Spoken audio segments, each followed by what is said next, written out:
Oh, weird. When I was just bouncing around the cage, I was like, I can't see what I'm doing. I don't know if I'm too much on my hair right now. Is that worse? Nah, it looks good.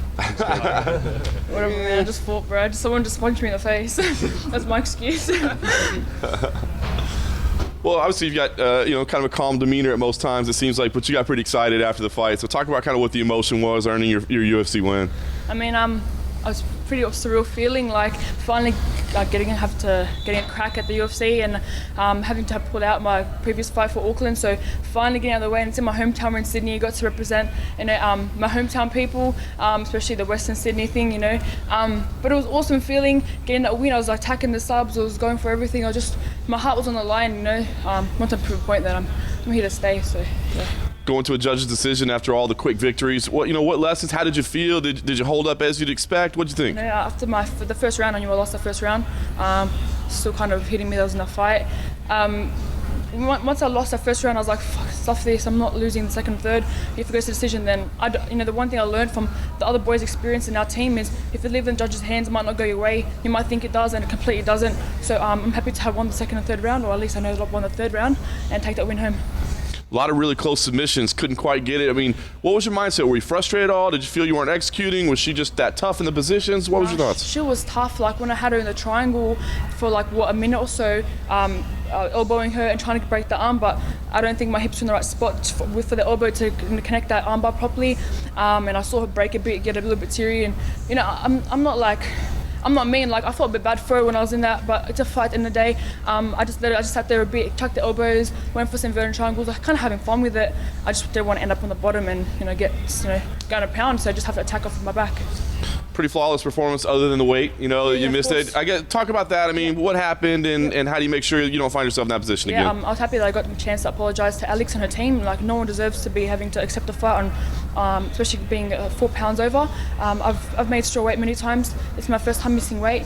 Uncomfortable to talk about type thing, but yesterday I got my period just after my weigh-in and I drank some water. I gained 400 grams overnight, which is strange knowing that I had no water for 2 days, didn't eat. I trained like crazy to make this weight, and my body was obviously going through some changes and medications and stuff like that, but I tried my best. I stopped sweating in the sauna. I was in there all night. I cut in water weight for a whole day. It was at the start, it was awesome, it was gradual. I was sweating, everyone feels like crap in the sauna and the hot bath. Sweatsuit on, the boys are sweating and I'm not.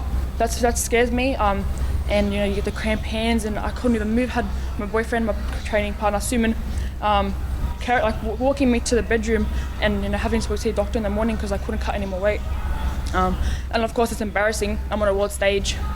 It's not professional, and I can accept that. I made that bad choice. Not the choice, but that happened to me. So I just got to learn from the next time and take that into consideration. Possibly move to flyweight if I want to avoid that, because I know that we'll never miss flyweight.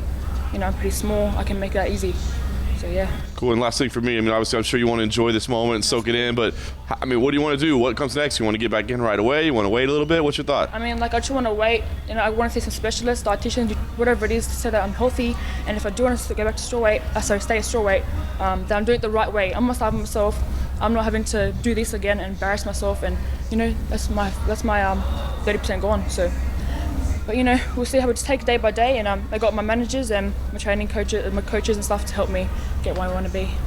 One of the other funny stories going to this week is obviously this fake Twitter account that's been going around. The UFC have been retweeting it, and everybody's everyone's curious about you, so they're giving it a follow. Well, how do you feel about that being out there? I think the start of the week, someone messaged me random, a fan on Insta, and they're like, "Hey, is this your account?" And it was really childish comments saying "Hey, Skype me for, message me for a Skype and a podcast and this and that." And I was like, that sounds like a 12-year-old. They're talking "Hey guys, message me." And I was like, ugh. And I let it slide for a little. There's more posts and calling up fighters, and I was like, people think it's me. And then I saw that UFC mentioned that Twitter account, and I was like, guys, stop, I'm over here.